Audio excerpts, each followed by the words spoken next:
What's going on, Washington fans? We're back with another video, and in today's video, I'm going to talk about the no-fly zone for the Washington Commanders. That's what I'm going to call it, the cornerback room.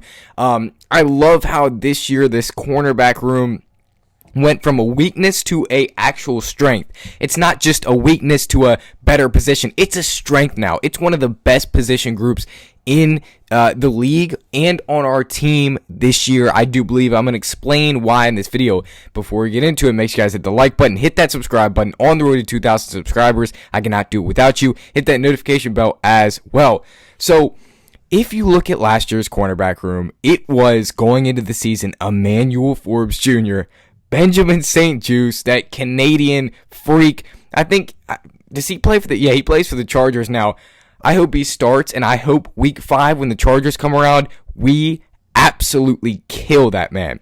And then, who we have? Michael Davis, right? I think that was his name. And those were the 3 cornerbacks, and it's like, and we had Noah Igbenogany starting. We have Noah Igbenogany this year, but he's a depth piece. He's a slot depth piece, right? That's better. He's not supposed to be a starter in this league, I don't believe. So, you look at the improvement that they made at the cornerback position, it's insane. It will shock you. I think that it's definitely going to be one of the best position groups on this team this year.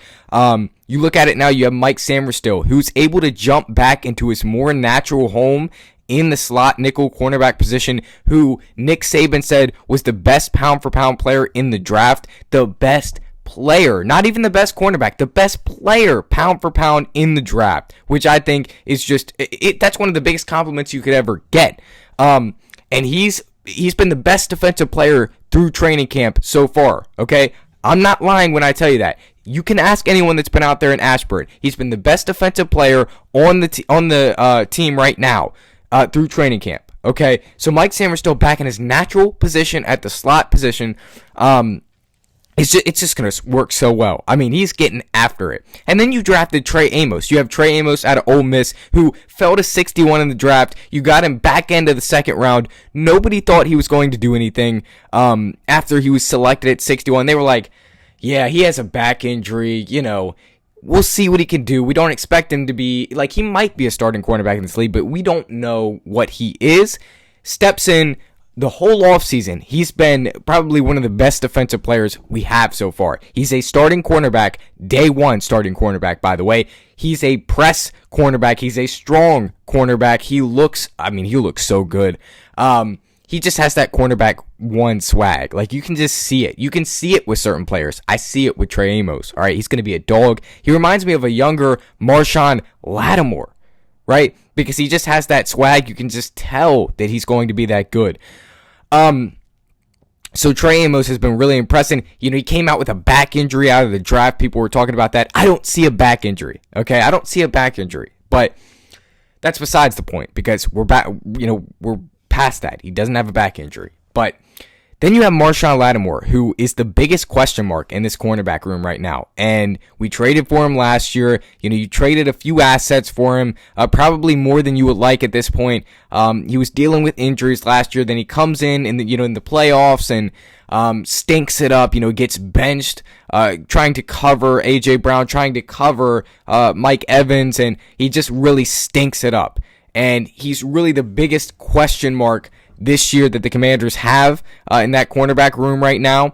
I feel like people are putting way too much confidence into Marshon Lattimore at the start of the offseason, but now that I kind of see this offense go, and I've heard his press conferences, in his press conferences he said, like, I wasn't fully healthy last year. I was just trying to give the team, my best last year because they traded for me, and I'm trying to, give them what they traded for.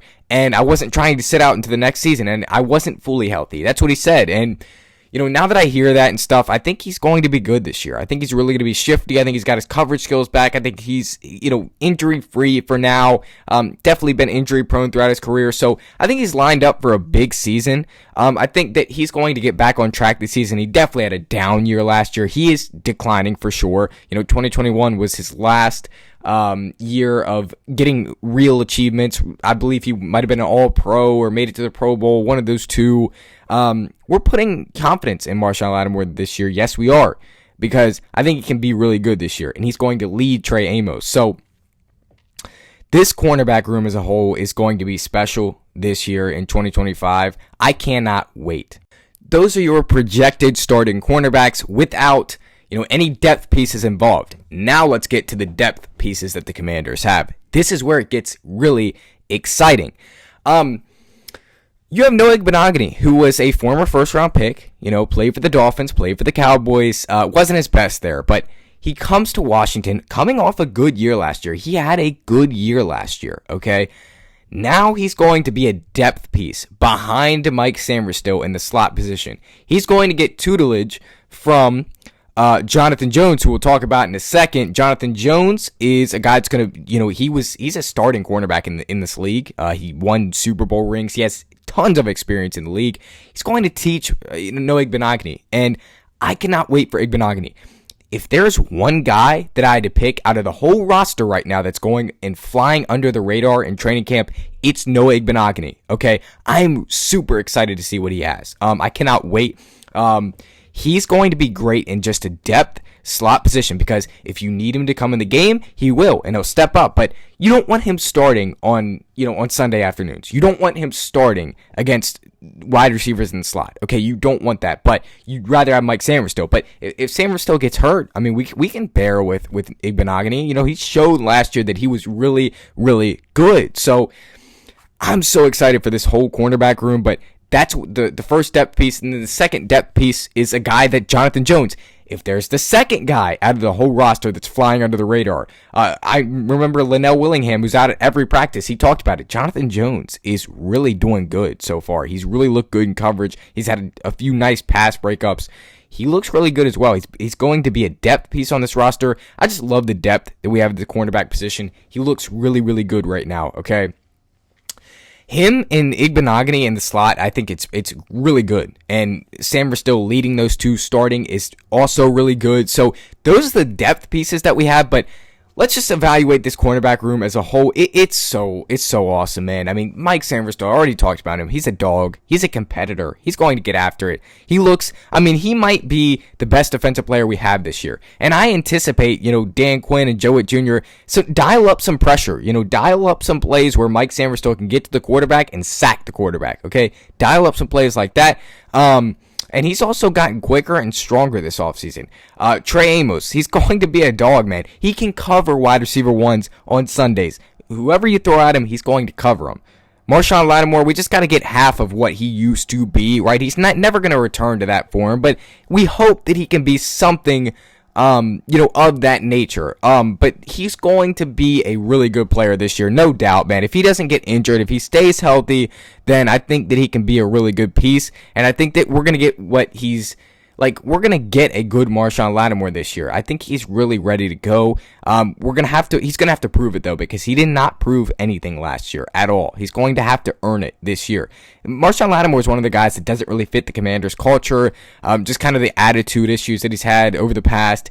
So he's a little bit of a question mark as a whole, but Dan Quinn said, we traded for him for a reason. We're going to make him work, and he's going to have to earn it. So we'll see what this cornerback room has this year, but I'm really putting a lot of confidence into the room. I'm really thinking that this is going to be a top 5 position group for the Commanders this year. This could be a top 5 position group in the NFL this year. It's all based on how a rookie learns in Trey Amos, how a second-year player develops in Mike Sainristil, and how a veteran, Marshawn Lattimore, leads the group, and if he can stay healthy and put his body in a good position this year. So don't get me wrong, this is going to be a really exciting group, but we are putting a lot of hope into Marshawn Lattimore. What if he comes out here and looks like the Marshawn Lattimore from last year, gets beat like a drum every single game? Then it might not be so good, but I think that we're not going to get that version. I think we're going to get a good version of Marshawn Lattimore. I think we're going to get a version of Marshawn Lattimore that is ready to go, fired up, and is going to strike and make some good plays. And Joe Witt Jr. is going to turn it up this year. Joe Witt Jr. is going to turn it up this year. He knows how to use Mike Sainristil. He knows how to use Trey Amos. He knows how to use Marshawn Lattimore, all right?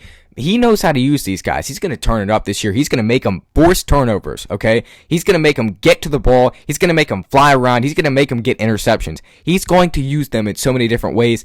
This is what makes me even more confident, in the defensive mind of Dan Quinn. He's going to be able to develop these guys and show them how to work in the NFL. So I cannot wait for this cornerback room. I don't know how many times I've said that this episode, but I will be at the Giants game week 1, and I better see these guys flying around. The no-fly zone for the Washington Commanders is real.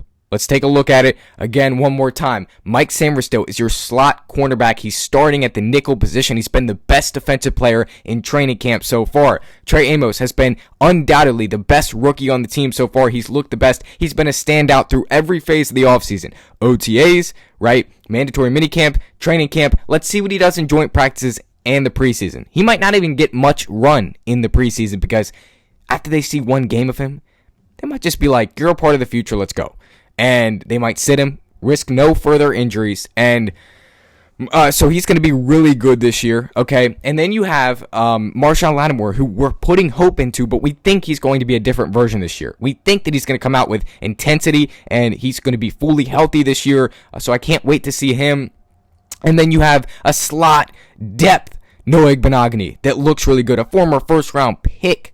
Noah Igbenogany, he's coming different this year. He's really underrated right now. Jonathan Jones, again, a depth piece, really underrated right now. He's won Super Bowl rings. He's been to championships. He's experienced all of that. He's going to teach these guys. So, man, I'm really excited if you can't tell for this cornerback room.